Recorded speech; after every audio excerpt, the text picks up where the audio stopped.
Nagita Slavina dan Ayu Dewi menunjukkan kedekatan mereka berdua usai viralnya isu perselingkuhan antara RA dan Ade.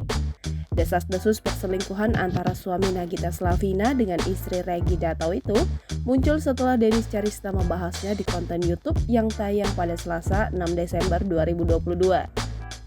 Dennis Carista menyebut bahwa artis berinisial RA sempat selingkuh dengan rekan seprofesinya berinisial AD.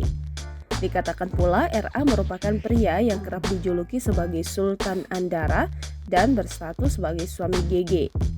Seolah ingin membuktikan bahwa kabar miring tersebut tidak benar, Ayu Dewi dan Nagita Slavina mengunggah keakraban mereka saat membuat video TikTok.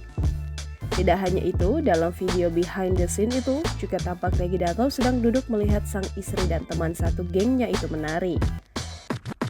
Sementara Nagita Slavina dan Ayu Dewi hanya tertawa-tawa sambil lanjut berjoget. Video tersebut sukses menyita perhatian warganet. Bahkan beberapa dari mereka menyoroti ekspresi Reggy Datau ketika melihat tingkah Ayu Dewi dan Nagita Slavina. Ada juga yang menyinggung Dennis Carista. Menurut mereka, mantan selingkuhan RD tersebut akan semakin panas melihat video ini. Jangan lupa subscribe, share, komen, dan like ya!